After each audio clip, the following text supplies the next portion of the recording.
Hi everyone. Today we are starting with new chapter, that is chapter number 5, heat. Previous standards में आपने बहुत कुछ पढ़ा रहेगा about heat transfer and बहुत सारे experiments भी perform किए रहेंगे. So इस chapter में हम देखेंगे heat in detail. Heat के specific terms क्या है, कैसे experiments perform करने में हमें क्या results मिलता है and so on. So start with the chapter. In the previous standard we have learned about heat and different types of heat transfer. We have also performed few experiments related to the expansion and contraction of solids, liquids, and gases. We have learned about the difference between heat and temperature. We have also seen how temperature is measured using a thermometer. Concepts like latent heat of a phase transformation, anomalous behavior of water, dew point, humidity, specific heat capacity, etc. are related to certain phenomena experienced by us in our day-to-day lives. Let us learn about these concepts in detail.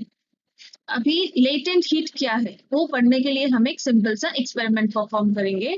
Experiment says that take a beaker filled with water, sorry पानी थोड़ा सा ही लेना, लेकिन उसमें पूरा ice cube से उसको भर देना एंड एक थर्मोमीटर उसमें डिप करके रखना. सच दैट जो थर्मोमीटर का हेड होता है सर्कुलर साइड वो इसके अंदर डिप्ड रहना चाहिए. फिर उस बीकर के नीचे एक बर्नर लगाओ and continuously start melting this ice and observe your record the temperatures. मतलब observance में क्या देखना है? First we see that कि जब भी even if you have put the burner over here, ये आइस जब मेल्ट होना शुरू हो जाता है तब तक ये टेम्परेचर इज 0 डिग्री. मतलब जब तक ये आइस पूरी तरह से मेल्ट नहीं होता, even though the burner is on here, ये इसका टेम्परेचर हिलता नहीं है, it is always 0 degree Celsius.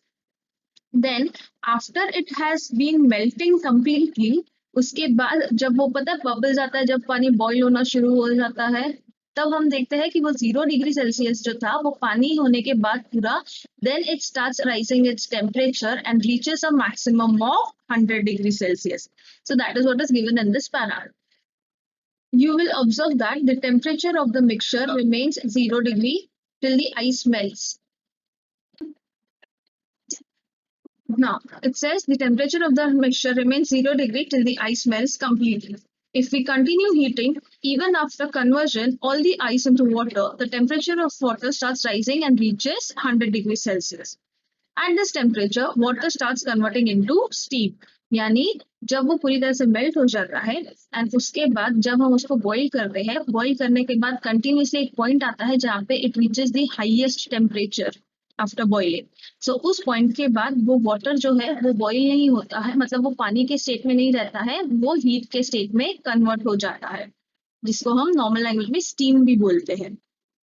The temperature of water remains constant at 100 degrees Celsius till all the water converts into steam. यानी जब तक वो पूरा पानी स्टीम में, जिसको हम वेपर भी बोलते हैं, वाटर इज एवेपोरेटिंग, वेपर्स आ रहा है, तो जब तक वो पूरा पानी स्टीम में कन्वर्ट नहीं होता तब तक वो पानी का टेम्परेचर क्या रहेगा? 100 degree. So what do we study in this experiment is, जब तक ये आइस फॉर्म में था तो ये टेम्परेचर कितना था? 0 डिग्री. और जब तक ये आइस पूरा मेल्ट नहीं होता है तब तक टेम्परेचर 0 डिग्री ही रहा है. Once it is converted to water, फिर जब वो water धीरे धीरे starts boiling because of the burner placed over here, it reaches a maximum temperature of 100 degrees Celsius, where after reaching this point, the water then converts to steam. मतलब एक point ऐसा आता है जब ये मैक्सिमम टेम्परेचर रीच करता है और उसके बाद वो जो पानी है वो स्टीम में यानी वेपर्स में कन्वर्ट होता है. इसके लिए इसका टेम्परेचर और बढ़ता नहीं है. तो ये टेम्परेचर कब तक मेंटेन रहता है? जब तक पूरा पानी वेपराइज ना हो, यानी पूरा पानी स्टीम में कन्वर्ट ना हो. तो जैसे यहाँ पे आइस का टेम्परेचर मेंटेन था जब तक वो पानी में कन्वर्ट नहीं हुआ, वैसे यहाँ पे पानी का टेम्परेचर मेंटेन है जब तक वो पूरा स्टीम में कन्वर्ट नहीं हो रहा है. The graph of the temperature versus time is as shown in the figure 5.2. अब ये रहा ग्राफ, यहाँ पे है, sorry. It says, in this graph, line AB represents conversion of ice into water at constant temperature.